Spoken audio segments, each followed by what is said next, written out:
na yung paano yung training kasi hindi namin nasimulan. Okay, so ito.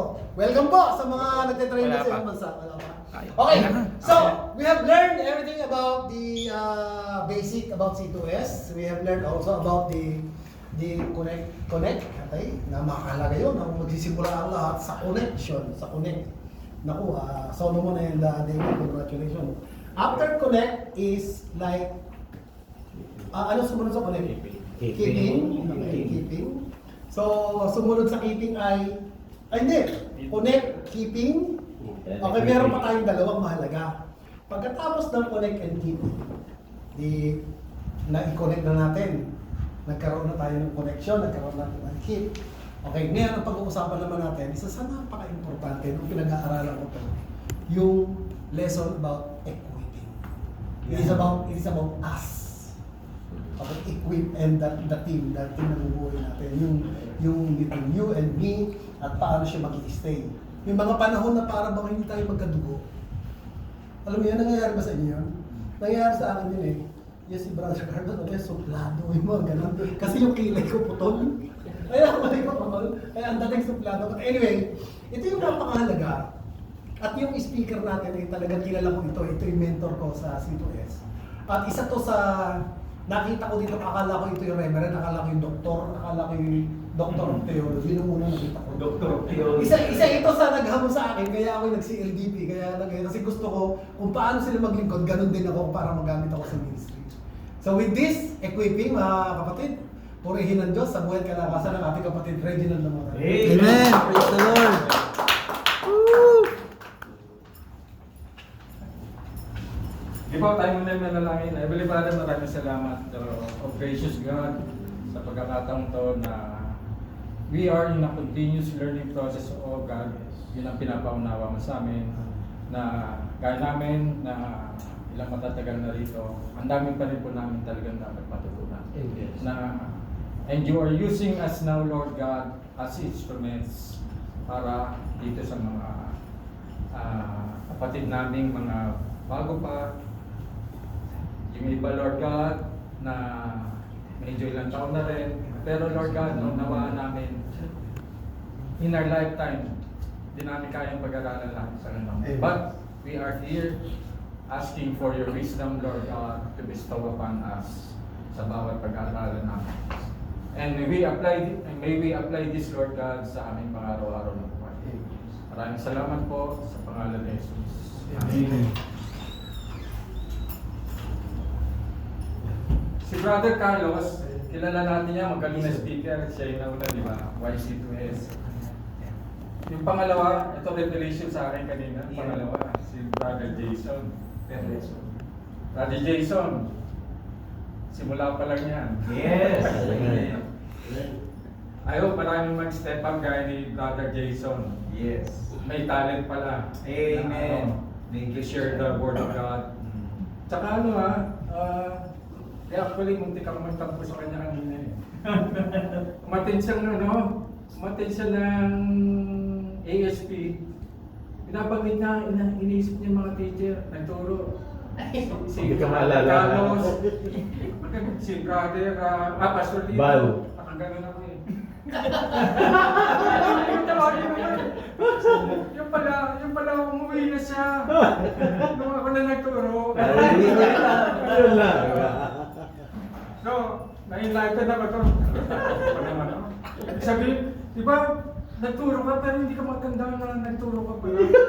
Sabi mo wala kang dating, no? Tapos maganda yung sinabi niya kanina rin. Pero si Brother Jason na-highlight ko eh. Maganda yung sinabi niya rin na yung COG, men COG sa ibang lugar. Lumalabas. Basta mo rin yung lumalabas. Actually, matutupad niya sa akin. Amen! Tanungin niyo na lang si Brother Edwin. May niluluto yan. At apakan po natin ang unang barangay na paggaganapan nun. Amen! Under yun, kung magkasano, under the stove na yun, niluluto na ni Brother Edwin. Nire-ready niya lang yung mga sangkap, mga rekado. Now, Ang di rin ako sa surprise kay yung sino yung nagsalita ng keeping. Yun, brother. Para kang nakakapanood ng, alam mo yung mga passionate preaching. Yeah. Ganon si Brother Ron. Kaya tawag ko dyan, Pastor eh. Pastor Ron. Layo So, pa. we go to our lesson, keeping. Alam niyo ba mga brother, mga kapatid? Pag sinabi na equipping, kailangan po naka-mindset ka eh. Naka-mindset ka na marami pa akong dapat matutunan.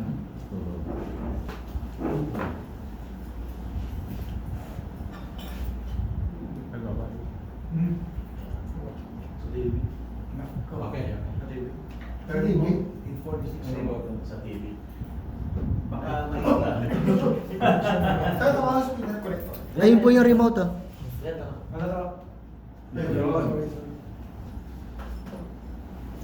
Naka-mindset po na marami ko pa dapat matutunan. Kasi pag ang mindset mo po ay, alam ko na lahat yan.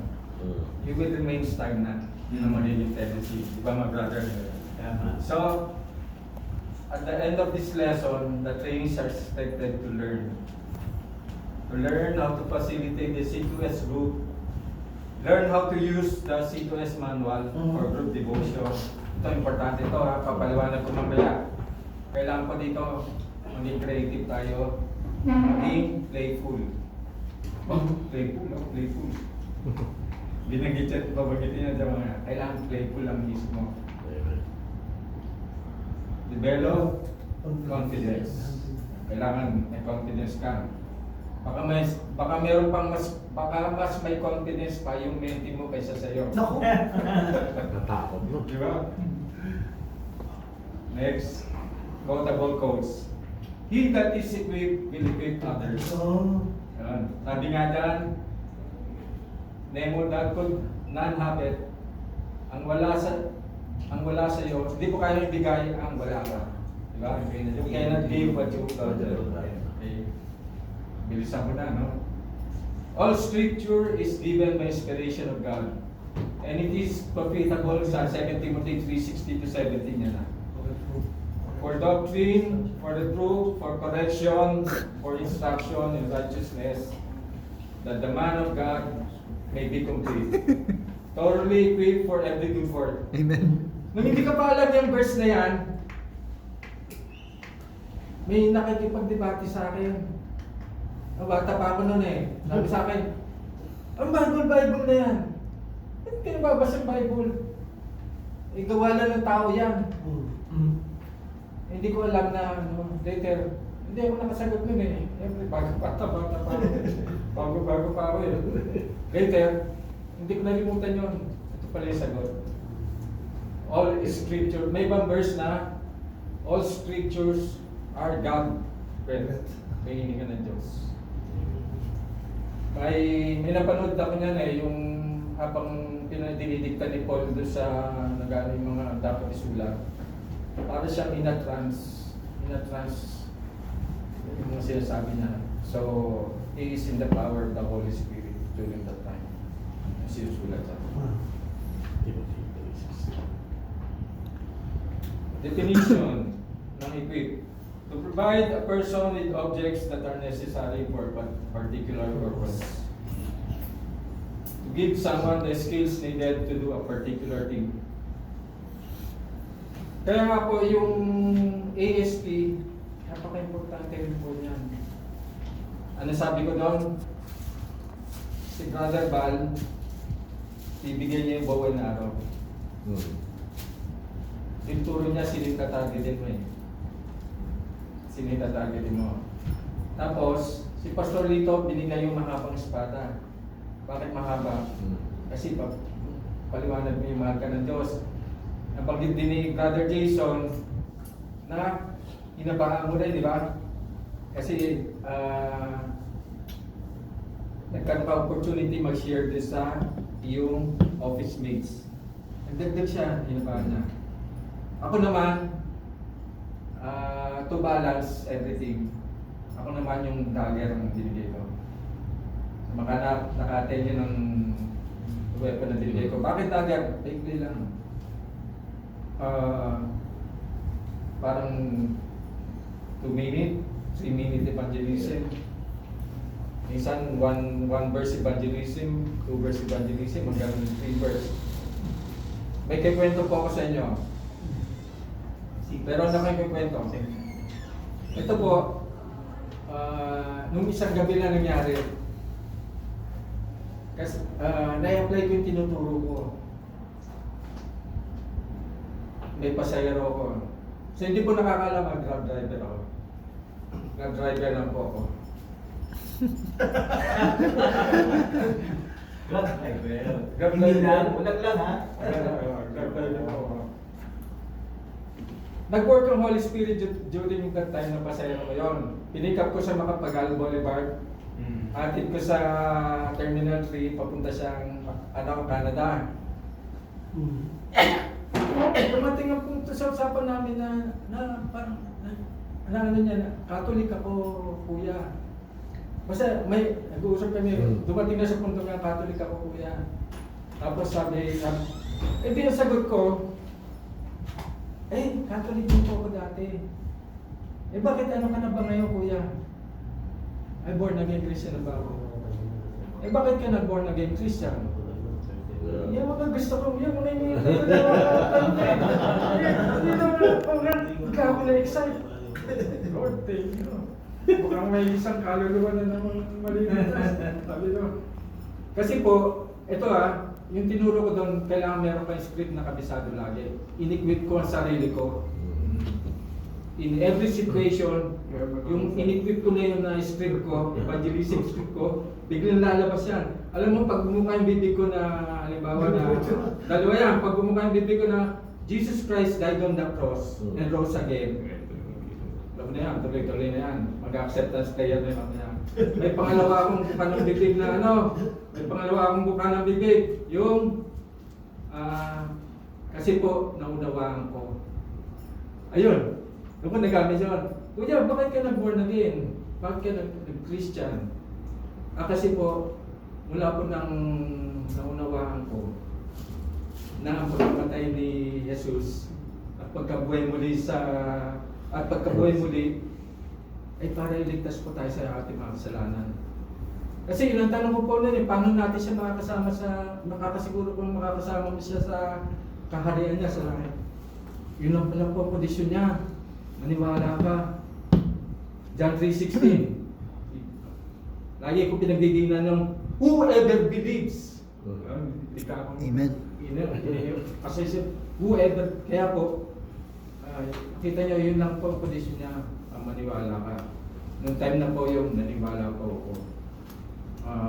Sabi ng Panginoon Jesus, I'm the way, the truth, and the life, no one comes to the Father except through me. Nasabi niya.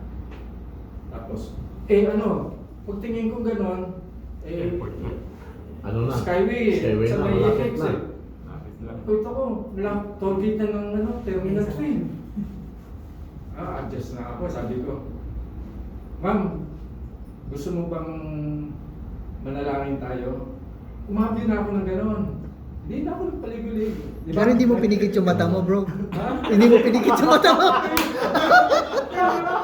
Pag problema yun, pag pinikit mo yung mata mo.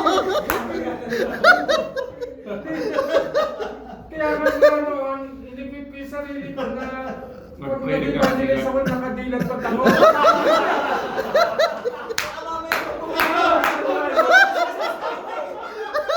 Baka makakin na sa lahat. Muna talaga Pag-practice ko yun na nakadilat pa. Hindi po, gusto mong manalangin tayo, pag-pray ko na rin po yung safe travel mo. O, di ba? Gusto niya marinig yun. Sige, sumabay ka sa akin ha. Ayun ba? Sumasabi ka na no. Sumabay ka sa akin ate. Hanggang natapos yung acceptance prayer.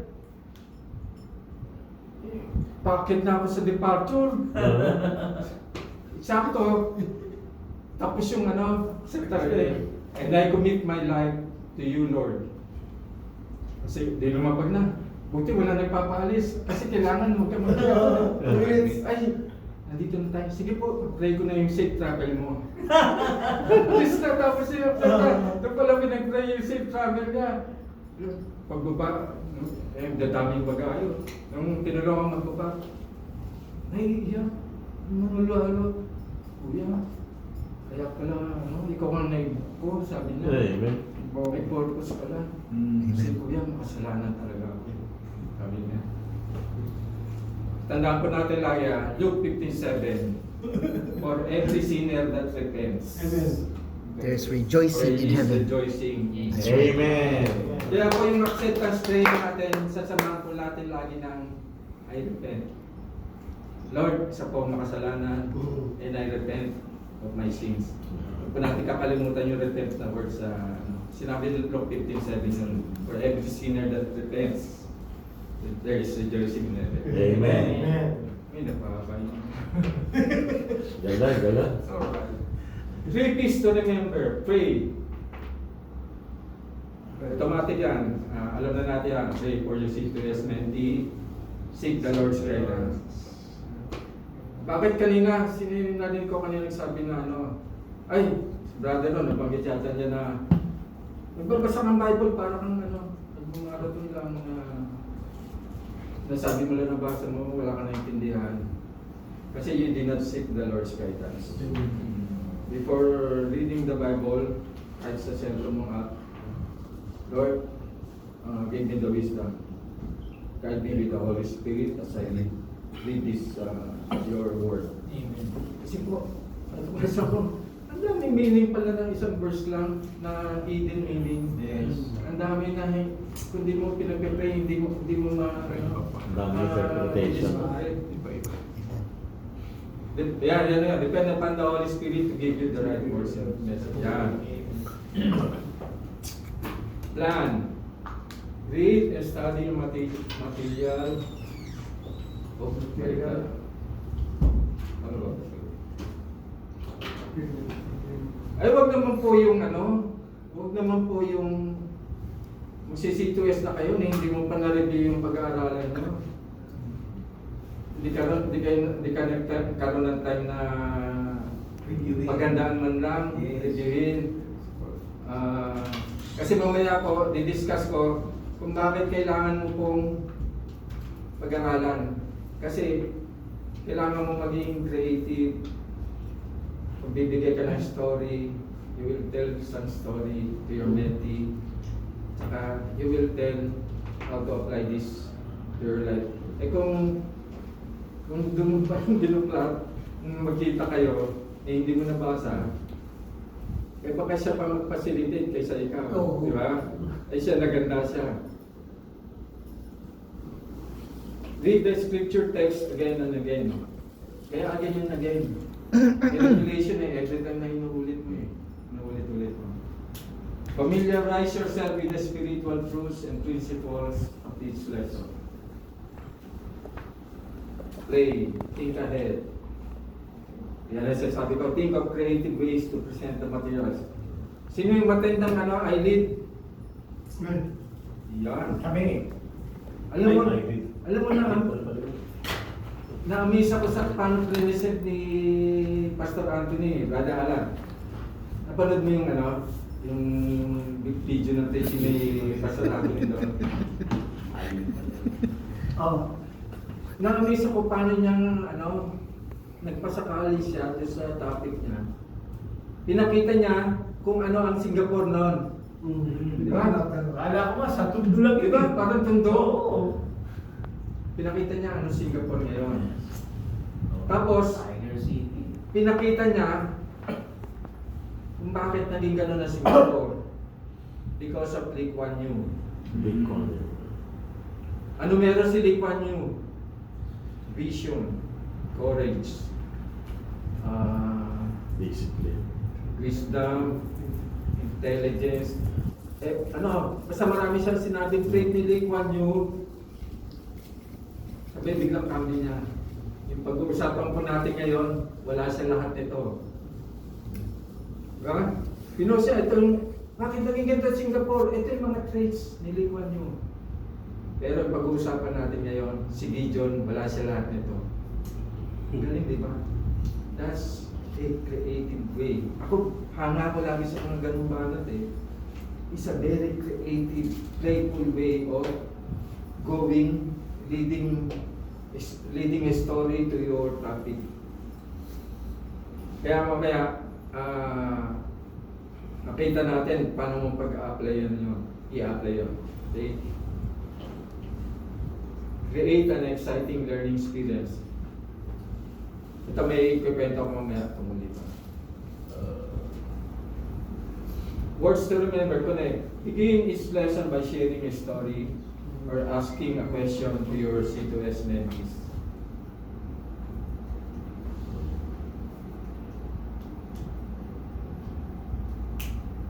Ito po, ibigay ko sample dito ha.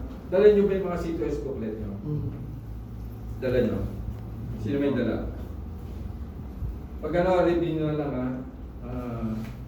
Sa page 69. Halimbawa tayo, Brother Julius, ito ang pag-aaralan natin ngayon. Susundin ko to. Kikwento ko yung ano, bakit naging pastor yung anak ko? Bakit naging pastor? Si Pastor Chris. Kilala niyo si Pastor Chris, di ba? Ang words to ponder dito is si Joseph. Yung nangyari kay Joseph. Alam niyo ba, yung anak ko dumanas ng hirap dahil sa mga kalokohan ko noon. Talagang yung kalokohan ko, naghihirap kami eh. Hanggang ano, siguro consequences na yung na-scam ako, nawala lahat, house and lot namin, everything. Lumipat kami sa maliit na bahay. Naranas siya ng gutom. Nawala akong trabaho, na-demanda ako. So imagine mo, I was devastated that time. Dinanas ni Pastor Chris lahat yun. Pero walang nakaisip sa amin na yung pala magiging testimony niya lagi. Nagkaroon siya ng calling eh. Parang naging ano siya eh, parang kasama ng youth pastor nila doon eh. Hanggang may mag-prophesy sa kanya, may calling ka. Pinanghawakan niya yun. So, nung maging pastor na siya, yun ang nakikikwento niya lagi. Hindi nanas ng hirap. Pero hindi dahilan. Hindi dahilan po yung sa inyo yung mga naghihirap dyan. To lose hope. You see me now, isa na po ang pastor, maayos po buhay ko ngayon. Ngayon, ano connection kay Joseph po noon? Brother Julius, ay nagsisito. Ano ka connection kay Joseph nung ano? Kinikwento ko. Ako ginamit ni Lord para maging doon sa maaaring nakatalaga na maging pastor na ako. Ako ginamit ni Lord. Ang pagdaanan niya yung dapat yung pagdaanan bilang tatay. Maghihirap kami. Siyempre, nagloko ako, maghihirap kami. So, yung pagiging second in command ni Joseph sa Egypt, kailangan pala niyang pagdaanan yung ano, pagtangkaan siya, patay ng kapatid niya. Tapos siya Ibenta sa siya kulong. sa slave. Pagdating sa Egypt, makulong siya. Kailan palang pagdaan na lahat yun. Kasi may plano ng Diyos sa kanya. So gaya ng plano ng Panginoon sa anak ko na maging pastor, necessary pala na mapagdaanan niya yun. Ang topic dito, resentment free. Kasi yung anak ko, nagkaroon ng resentment sa akin. Parang hindi niya ako mapatawad nun. I guess nyo, hindi niya ako mapatawad sa nangyari sa buhay niya. Pero naging pastor siya, naunawaan niya to. Nagkaroon din kami ng devotion. Ito din devotion ko sa kanya. Naunawaan niya na. Doon niya ako napatawad. Oh. Okay yan. So, very Sharing a important. story. So, kita niyo, I shared a story. Sisitues tayo ng lesson na yung resentment free. Nakaisip ako ng story sa anak ko base dito sa pag-aaralan natin. So ganun po, in every topic na gagawin nyo, Pray to God, the Holy Spirit give you wisdom. Ano po bang istorya ng buhay ko na pwede kong ikwento dito sa mente ko patungkol dito? Kasi po, so it's not just a matter of kikita mo, doon pa lang ilalabas ko. Kailangan ko talaga may preparation. Na yun po ang mamamana sa inyo ng mente nyo. Yun ang gagayahin ng mente nyo sa inyo. That's how you teach your mente later on to be a mentor. Dito po. Words to ponder. Each lesson is derived from a scripture text and establishes the biblical foundation of the lesson. Alam po natin yan. Pointers. This is a guide to help you lead your group understand the overall meaning of the scripture. Yung pointers. Ayan na. Dig deep. What is the relevance of this scripture in your life? Brother Julius, narinig na istorya ko kanina tungkol doon sa topic natin. It's time for you to share your story about yung topic natin yan. Ikaw naman. Listen, ikaw naman. Listen. About resentment. I guess mo? Tapos na ako, ikaw naman. Ikaw naman. Ang ganda, di ba? Ang ganda ng interaction mo ngayon. Mente mo. Diyan sa pinag-aaralan nyo. As, Ito na yan, no? Di ba? Life application. What specific steps are you going to do to apply the lesson in your own life? Dito pa magkakaroon na kayo ng mga yung mga revelations sa inyo ni Lord during that time about the topic. Ano pa bang ibang application pwede natin? Okay. I'll give you an example. Nasa resentment free tayo. Tapos ka naman, sorry. Nandun tayo sa words to remember. Application na. Excuse me. Alam niyo ba ang resentment? Yan ang isa sa emotion. Isa sa pinaka-devastating emotion para sa isang tao. Lalo na sa bata. Sisituate pa rin tayo, ha? Brother Julius. Yung resentment, yun ang topic natin resentment. We should be resentment free. Alam mo ba ang bata, minsan paggalit ka bigla mong bubungangaan na ang tatamad nyo. Tamad-tamad nyo naman. In the back of his mind. Walang pagkakilala sa akin, tamad ako. Hindi niya alam ng bata, in the back of his mind, he is resenting those words. Nire-resent niya yun. May motivation ba siya magpakasipag? Wala. Wala. Dahil mo sinasabing tamad-tamad niya wala siya motivation magpakasipag. Ngayon, let's turn the other coin around. Okay? May dumating ka ngayon na importanteng bisita ng pamilya at alam ng bata, it's an important part of the family, of the circle. Ano sa tingin mo mangyayari kapag pinakilala mo na, uy, ang ganda naman na anak mo. Maganda na, ang kulit-kulit naman yan. Salbat-salbahin naman yan. O diba? It also creates another form of creating resentment with the child. Get nyo? Pero, ano ang sikreto dito? Gusto mo lumaki successful ang anak mo? Gusto mo lumaki mabait? Pakilala mo ng maayos. Ay, oo, bukod sa maganda yan, mabait pa yan, talino pa yan, at masunurin pa yan. Tandaan nyo ang bata pag ipinakilala mo siyang gano'n, importante naririnig niya,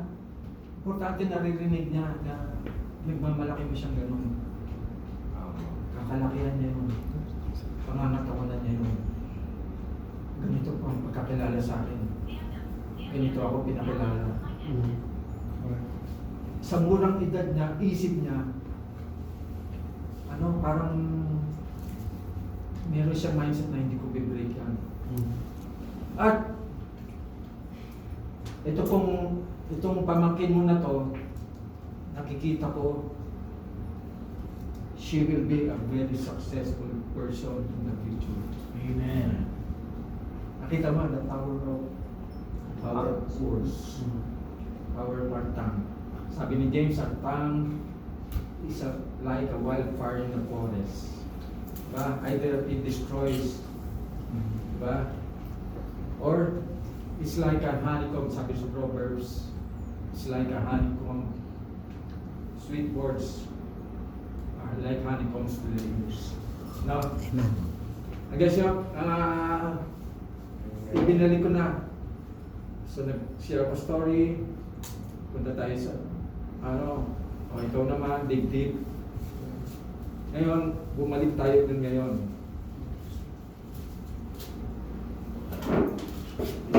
Life application na. Napagandaan ko kasi. So Julius, Brother Julius, alam mo na gagawin mo, may mga anak ka. Diba? Alam mo na. Pero, in applying that principle, napansin ko hindi lang pala sa bata applicable. Pati pala sa matanda. Naging manager po ako sa Sweden ng meron akong 6 people under my wing. Ina-apply ko na ito sa mga bata, sa mga anak ko. Siguro, isa din ito sa naging balancing factor ito sa pagiging pastor ng anak ko eh. Napakilala ko siyang gano'n eh. Pinapakilala ko siya ng magandang in very good words. Biglang dumating yung sales director namin.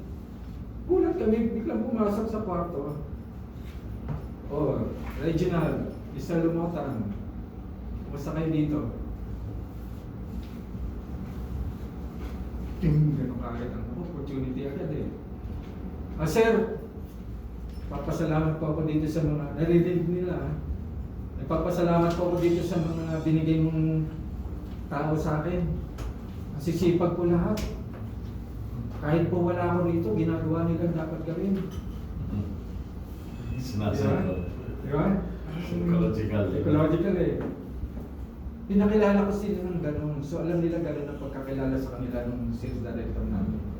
So, pinangatawa nila yun. Amen? So the principle doesn't apply only to children, but also to adults. Sa CLDP, ilang beses kong ginawa yan. Pag nag-i-speak ako sa CLDP, nung pa CLDP head, pinipraise ko yung mga coordinators. Ina-acknowledge ko sa harap ng lahat na this won't be possible without these people. Apat na coordinator sa may bike ko. Amen? Amen. Amen. Praise the Lord. Pray. Alam naman natin na end each lesson by praying and worshiping together, allowing the Holy Spirit to teach your hearts and transform your lives. Pero minsan yung worshiping together, hindi na nagagawa yun, kasi minsan sa public eh. Doon na private. Kaya yung kasi twist ni Brother Chris eh. Naka-ready ito eh. Worshiping. Sino mentor mo ito? Sabi ko yun, lagi kami minamadali. Messages, tumay mga bata. Ang akala namin 15 minutes, isang oras na di pa Awa naman yung mentor mo. Ha? Always remember, start with an opening prayer. Amen. Verse sa Bible lang. Do a brief review. Brother Julius, nakuha mo na yung overall lesson natin. Review natin, no? Pero hindi mo naman babalikan mo yung parang lang, naunawa mo naman eh, no? Yung about resentment. Mentor mo ba siya? Oo, actually kasi pag nag-C2S kami, laging yung current sitwasyon applicable eh. Oo, pag nag-usap kami, ganyan ka rin, parang ganito rin ako eh. Laging ganun. Quote, memory verses. Yan. I will quote to you now two very important verses. Pwede nyo tignan? Hebrews 13:7.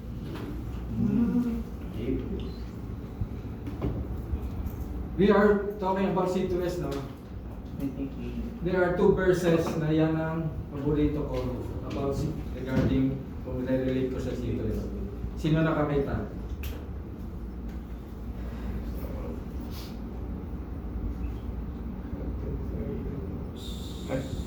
Binaba. Oh, sige. Alalahanin niyo ang mga dating namuno sa inyo na nagbahagi sa inyo ng salita ng Diyos. Isipin niyo kung paano silang namuhay at namatay na may pananampalataya. Sila ang tularan niyo. Imitate their faith. Imitate. Their faith. Tandaan mo kung mentor ka na, may tumitingin na sa'yo. Pag namatay ka na, ay...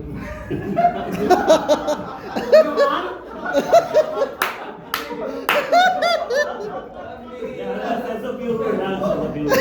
Huwag naman future! Present lang! Pag namatay ka na, may makakaalala sila.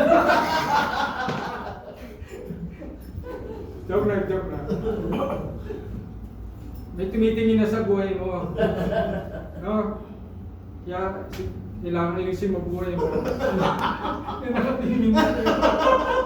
May menti ka na. Kung may ginagawa ka pang hindi pleasing sa Panginoon, Mayos tigilan mo. ka.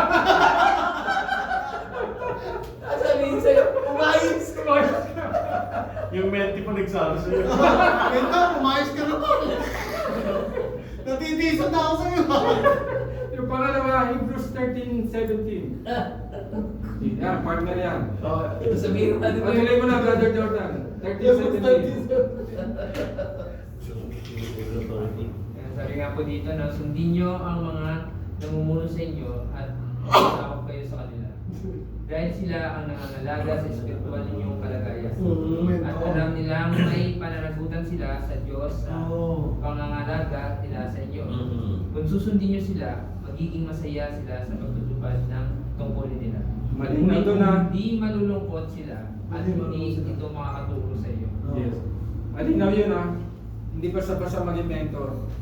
Tama. May pananagutan ka na sa Diyos. Amen. Kung sa minimenti mo. Sa NLT version, you are to watch over their souls. Amen. That's right. Ano sabi? Gusto ko yung version na yun. Dito, ikaw mananagot Amen. sa Panginoon kapag may nangyari na pariwara yung minimenti mo. Accountability. Ako, so hindi pala ganun. Hindi pala basta-basta mag-mentor. You have the responsibility with God. Ayaw niyo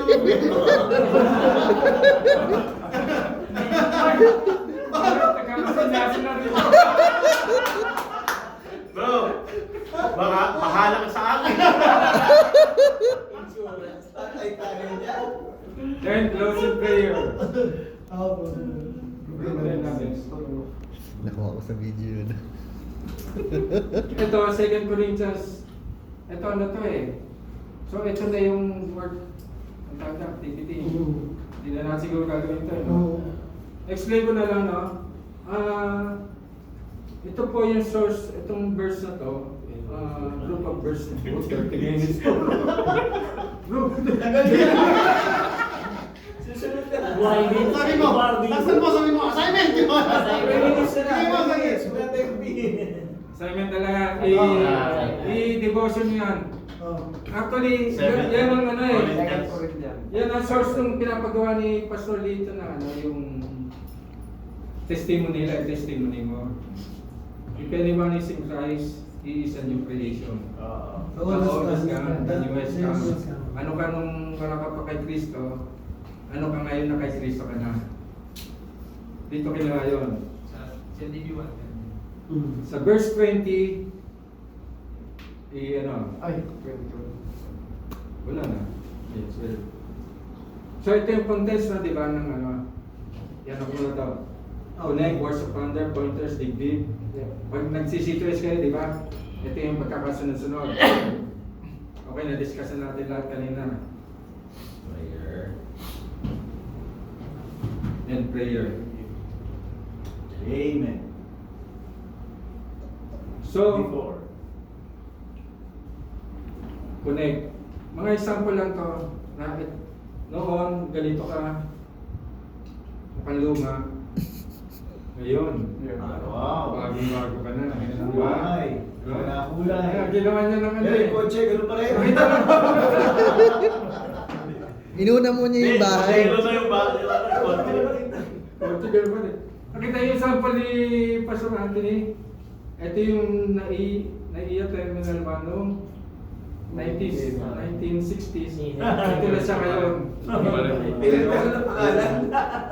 Pinalitan na pangalan. Street of takeover.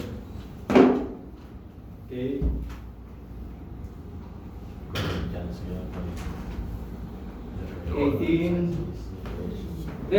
Magkano na lang ako din sa 20 verse 20. Ito. Now then we are ambassadors for Christ, as though God were pleading to us. We implore you on Christ's behalf, be reconciled to God. Paborito rin po yan. 2 Corinthians 5:20. Tandaan nyo po, ikaw as a Christian, as a believer, ikaw po ang ambassador of Christ. Sa ibang version, you are now the representative of Jesus Christ. Amen. Kailangan kung nakikita nila si Jesus Christ. Hindi ka secret agent na Christian. Di ba? Talagang nakikita sa iyo na lumalabas sa bibig mo, out of the abundance of your heart, the mouth speaks. Yes. Amen. Praise the Lord. Dahil ang puso mo, puro pagmamahal sa Panginoon Jesucristo. Lumalabas sa bibig mo, puro kadakilaan ng ating Panginoon. Amen. Yes, so, you are now, ano sabi dyan? All the beginnings begin with Jesus Christ. Yung blessed car, leaving behind the baggage. What you've done, The the past. Yan po nangyari din sa amin na, kinito ko kanina, I left that in the past na. Siguro parang naging covenant ko kay Lord dun eh. Hindi ko na po gagawin. Iba pala pag personal covenant mo sa Panginoon. Pag pangatawanan mo, ayaw mong i-break. Diba? May mga temptations siyempre. Pero dahil, sabi ko na kay Lord, may agreement na kami ni Lord. Hindi ko na gagawin. Diba? Yung topic ko bukas, bigyan ako sa LDB graduation bukas eh. Ang topic ko bukas, covenant. Yeah. Amen. Bukas, graduation ng CLDT students, of course. Graduate na tayo. Congratulations. Always tawag nyo pa. Oh, ito. Graduation na We have to have the optimism to look forward always.